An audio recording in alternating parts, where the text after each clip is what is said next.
இந்த நீங்கள் நிறைய விளம்பரம் பார்ப்பீங்க. 10 நாள் மருந்து கொடுத்து கேன்சரை மாயமாக்கும் அதிசய சிகிச்சை அப்படின்ட்டு. இந்த மாதிரி விளம்பரம் பார்த்துட்டு இந்த இடத்துக்கு போங்க, நீங்கள் எதுக்கு இந்த மாதிரி பெரிய பெரிய ஹாஸ்பிட்டல்லாம் போகிறீங்க, காசு பிடிங்கிடுவாங்க. இந்த மாதிரி போனீங்கன்னா இவங்க வெறும் மூலிகை கொடுத்து சரி பண்ணிடுவாங்க, வெறும் கஷாயம் கொடுத்து சரி பண்ணிடுவாங்க, பத்திய சாப்பாடு கொடுத்து சரி பண்ணிடுவாங்க. நீங்கள் அங்கே போனீங்கன்னா வெயிட்டிங் லிஸ்ட்டில் போகணும், டோக்கன் கொடுப்பாங்க, 2 நாள் அங்கேயே படுத்து தூங்கிட்டு எடுக்கணும், இங்கே பாருங்கள் கூட்டம் எவ்வளோ இருக்குது அப்படின்ட்டுலாம் பண்ணுவாங்க. இது ஒரு விதமான விளம்பரம்.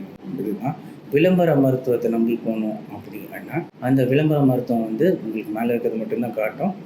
உள்ளே போனதுக்கப்புறம் தான் தெரியும் அது எந்த அளவுக்கு எஃபெக்டிவாக இருக்குது அப்படிங்கிறது. ஏன்னா அக்கௌண்டபிலிட்டி அப்படிங்கிறது மோஸ்ட் ஆஃப் த டைம் இந்த இதில் இருக்கிறது இல்லை. நிறைய டைமில் நான் பார்த்த வரைக்கும் பேஷண்ட்ஸ் குணப்படுத்தக்கூடிய நிலைமையில இருப்பாங்க, ஸ்டேஜ் 1 ஸ்டேஜ் 2ல் இருப்பாங்க. அப்போ அவங்க ஃப்ரெண்ட்ஸு, அவங்க தெரிஞ்சவங்க, சொந்தக்காரங்க ஏன் இந்த மூலிகை இதெல்லாம் கொடுக்குறாங்க இல்லைங்களா, அவங்களே ஆள் வச்சு நீங்கள் வாங்க எனக்கு சரி பண்ணி கொடுத்துறேன், எங்கள் சொந்தக்காரங்களுக்கு சரியாயிடுச்சு நம்பிட்டு போயிடுறாங்க. போயிட்டு இந்த ஸ்டேஜ் 1 இருக்கிறத ஸ்டேஜ் 3 ஸ்டேஜ் 4 ஆனதுக்கப்புறம் தான் நம்மகிட்ட வராங்க. ஸோ எப்போவுமே விளம்பரத்தை நம்பி போகாமல் கரெக்டான சயின்டிஃபிக்காக ப்ரூவன் டெஸ்ட்டுக்கு போங்க.